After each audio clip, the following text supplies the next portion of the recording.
الحمد لله رب العالمين والصلاة والسلام على رسوله الأمين وعلى آله وأصحابه أجمعين أما بعد أعوذ بالله من الشيطان الرجيم بسم الله الرحمن الرحيم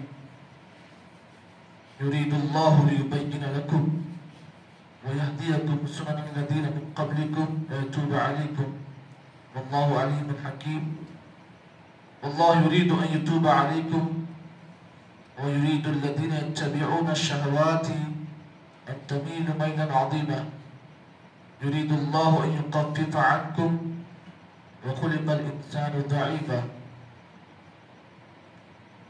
سورہ نساء کی تفسیر آپ کے سامنے جاری ہے. سورہ نساء کی آج کے درس میں آپ کے سامنے 3 آیتیں پڑھی گئی. ان تینوں آیتوں میں اللہ رب العالمین نے سورہ نساء کے اندر اللہ تعالیٰ نے شادی کے مسئلے میں نکاح کے بارے میں جو کچھ اللہ تعالیٰ نے احکامات بیان کیے اللہ نے اس کی وجہ بیان کرتے فرمایا یرید اللہ لیبین لکم. اللہ تعالیٰ تم لوگوں کے سامنے اپنے احکامات کو کھول کھول کر بیان کرتا ہے. وَيَهْدِيَكُمْ. اور اللہ تعالیٰ تم سے پہلے جو اچھے لوگ گزرے ہیں اللہ تعالیٰ یہ چاہتا ہے کہ تم ان کے راستے پر چلو. وَيَتُوبَ عَلَيْكُمْ. اور اللہ تعالیٰ تم پر آسانیوں کو پیدا کرتا ہے. واللہ علیم حکیم. اور اللہ تعالیٰ جاننے والا حکمت والا ہے. اس آیت پر اللہ نے یہ بات بیان کی کہ پچھلی آیتوں میں اللہ تعالیٰ نے نکاح کے سلسلے میں جو بھی اللہ تعالیٰ نے غلط امور جو اللہ نے بیان کیے ہیں کہ کن کن عورتوں سے نکاح کیا جائے اور نکاح کے جو جو احکامات اللہ نے بیان کیے اللہ فرماتے ہیں اللہ تعالیٰ نے قرآن مجید میں جو کچھ بھی احکامات بیان کیے ہیں وہ بالکل کھول کھول کر بیان کیے ہیں. مقصد یہ ہے کہ اللہ تعالیٰ نے ان احکامات کو اس لیے بیان کیا تاکہ تم سے پہلے جو اچھے لوگ گزرے تم بھی ان کے طریقے پر چلو. اور آگے اللہ فرماتے ہیں وَيَتُوبَ عَلَيْكُمْ. اللہ تعالیٰ تم پر آسانیوں کو ڈالنا چاہتا ہے اور اللہ تعالیٰ حکمت والا اور جاننے والا ہے. دوسری آیت میں اللہ رب العالمین نے فرمایا وَاللَّهُ يُرِيدُ أَن يَتُوبَ عَلَيْكُمْ. اللہ تعالیٰ چاہتا یہ ہے کہ تم پر آسانی ہو. دنیا کے جو بھی معاملات ہیں تم آسانی کے ساتھ ان معاملوں کو پورا کرو. وَيُرِيدُ الَّذِينَ يَتَّبِعُونَ الشَّهَوَاتِ. وہ لوگ جو نفسانی خواہشات کی پیروی کرتے ہیں اپنے نفسانی خواہشات کے پیچھے جو لوگ پڑھتے ہیں اللہ نے فرمایا أَن تَمِيلُوا مَيْلًا عَظِيمًا. یہ لوگ تمہیں تمہارے دین سے دور کرنے کی کوشش کرتے ہیں. معلوم یہ ہوا کہ جو بھی آدمی یا جو بھی قوم نفسانی خواہشات کی پیروی کرتی ہے ان کا معاملہ یہ ہوتا ہے کہ وہ ان کی ہمیشہ سوچ یہ ہوتی ہے کہ مسلمانوں کو سیدھے راستے سے کیسے دور کرے. معلوم یہ ہوا کہ اگر کوئی آدمی ہمیں کا جو اپنے نفسانی خواہشات کی پیروی کرتا ہے نفسانی خواہشات کے پیچھے جو انسان بھاگتا ہے اللہ نے اس آیت میں یہ بات بیان کی کہ ایسا شخص سیدھے راستے کی طرف بہت کم چلتا ہے. اسی لیے قرآن مجید میں ہم اور آپ اللہ تعالیٰ سے سورہ فاتحہ کے اندر اہدنا الصراط المستقیم کی دعا کرتے ہیں کہ اللہ ہمیں صراط مستقیم کی رہنمائی فرما. لیکن صراط مستقیم کے راستے پر رکاوٹ کرنے والی اگر کوئی چیز ہے وہ نفسانی خواہشات ہے. اگر کوئی انسان نفسانی خواہشات کا پیروکار ہے نفسانی خواہشات کی اتباع کرتا ہے ایسے انسان کو صراط مستقیم کی طرف آسانی سے اس سے راستہ نہیں ملتا ہے. وہ انسان بھٹکتا بھٹکتا پھرتا ہے. تو معلوم یہ ہوا صراط مستقیم پر چلنے کے لیے پہلی چیز یہ ہے کہ آدمی اپنے نفسانی خواہشات کی کبھی بھی پیروی نہ کرے. آپ کا نفس آپ کو روکتا ہے. آپ کا نفس آپ کو جو ہے نفسانی خواہشات کی پیروی کرنے کا حکم دیتا ہے. لیکن آپ اگر نفسانی خواہشات کی پیروی کر کر جس راستے پر نفس آپ کو لے جاتا ہے اس راستے پر آپ چلیں گے تو نقصان یہ ہوگا کہ صراط مستقیم کا راستہ آپ کے لیے مشکل ہو جائے گا. اسی لیے اللہ کے نبی صلی اللہ علیہ وسلم کی حدیث آپ جانتے ہیں. نبی اکرم صلی اللہ علیہ وسلم نے ایک مرتبہ صحابہ کرام کے سامنے آپ نے جو ہے ایک لکیر کھینچی.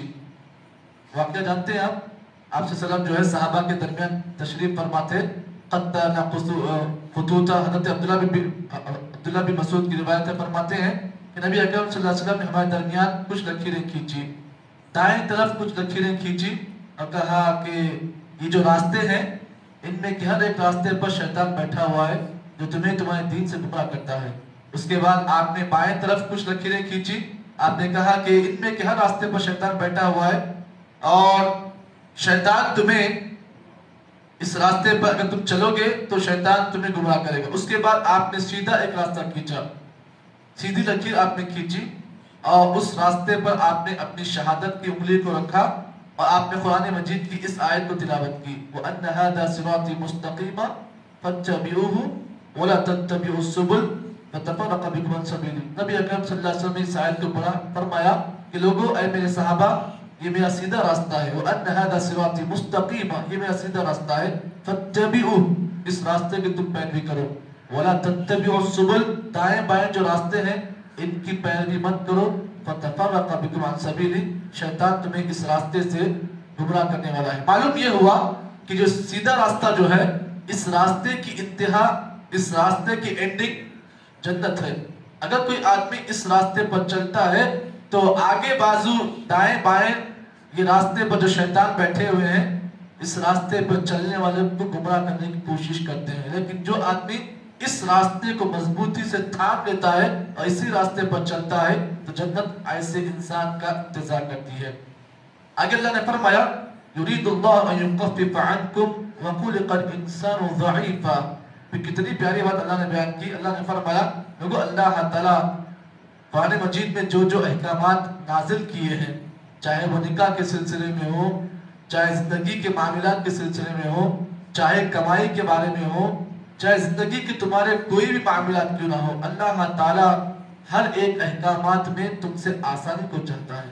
یہ تو انسان ہے جو اللہ تعالیٰ کے احکامات کی مخالفت کر کر اپنے نفس پر ظلم کرتا ہے. اللہ فرماتا ہے دیکھو ہم نے کسی بھی احکامات میں تمہارے ساتھ آسانی کا معاملہ کیا ہے. یہ تم ہو کہ تم اپنے آپ سے دین کو مشکل کرتے ہو. ہم نے تمہارے لیے دین کے احکامات کو آسان کر دیا ہے، ہم نے تمہاری تخفیف کے بیان کی ہے. اس کی مثال آپ کے ساتھ پیش کر دوں. ایک مسافر ہے، سفر کر رہا ہے. مسافر کے اللہ تعالیٰ نے کیا کیا؟ نمازوں میں تقصیر کر دی. 4 رکعت کی نماز کو 2 رکعت میں تبدیل کر دیا. یہ اللہ نے آسانی کا حکم دیا ہے، آسانی اللہ نے پیدا کی ہے. اب کوئی انسان اگر اپنے طور پر 4 رکعت کی نماز کو اگر 4 رکعت ہی پڑھتا ہے سفر کے اندر تو اس کا مطلب یہ ہے کہ وہ اپنے آپ سے اللہ تعالیٰ کی آسانی کو مشکل کر رہا ہے اپنے آپ پر. ایک اور مسئلہ ہے، ایک آدمی وہ سفر پر جا رہا ہے تو پھر سفر پر جانے کے لیے آدمی کو ضروری یہ ہے کہ وہ جتنے دن سفر کی حالت میں رہے گا نماز وہ تقصیر کر کر پڑے گا. تب آپ یہاں سے بنگلور جا رہے ہیں، تقریباً 550 کلومیٹر ہے، تو آپ جتنے دن وہاں پر رہیں گے آپ مسافر کی حالت میں ہیں. اب جہاں پر جتنی آپ وہاں پر نماز پڑھیں گے اگر جماعت کے ساتھ ہو تو ایک الگ معاملہ ہے. اگر آپ تنہا پڑھیں گے تو آپ کو 4 رکعت والی نماز 2 رکعت ہی پڑھنا ہے، چاہے آپ بنگلور میں 10 دن رہو یا 20 دن رہو یا 1 مہینہ آپ کیوں نہ رہو. یہ اللہ نے تخفیف آپ سے کی ہے، لیکن آپ اپنے طور پر اللہ کی اس تخفیف کو آپ مشکل کر دو گے تو پھر معاملہ آپ پر مشکل ہو جائے گا. ایک اور معاملہ ہے، سفر کے اندر اللہ رب العالمین نے یہ بات بیان کی کہ مسافر اپنی منزل پر جائے گا تو پھر نمازوں میں تخفیف کرے گا. اب کوئی آدمی ایسا ہے جو سفر پر جا رہا ہے لیکن بیچ راستے میں اسے کوئی مسجد نہیں مل رہی ہے، ایسے نماز کا کوئی موقع اس انسان کو نہیں مل رہا ہے، تو پھر آدمی کے لیے ضروری ہے کہ وہ آدمی اپنی منزل پر پہنچنے کے بعد جتنی نمازیں اس سے قضا ہوئی ہے وہ آدمی اس کو پورا کر لے. تو یہ اللہ تعالیٰ نے آسانیاں اللہ نے پیدا کی ہیں. تو اللہ فرماتے ہیں یرید اللہ ان یخفف عنکم، لوگوں اللہ تعالیٰ تم سے چاہتا ہے کہ تمہارے احکامات کو اللہ نے تخفیف کی ہے. وَخُلِقَ الْإِنسَانُ ضَعِيفًا، آگے اللہ تعالیٰ نے جو آگے بات بیان کی بڑی پیاری. اللہ نے کہا ہم نے انسان کو کمزور پیدا کیا. اب کیا مطلب اس کا؟ خُلِقَ الْإِنسَانُ ضَعِيفًا، اللہ فرماتے ہیں ہم نے انسان کو کمزور پیدا کیا. کس معاملے میں؟ یہاں پر سمجھنے کی بات ہے.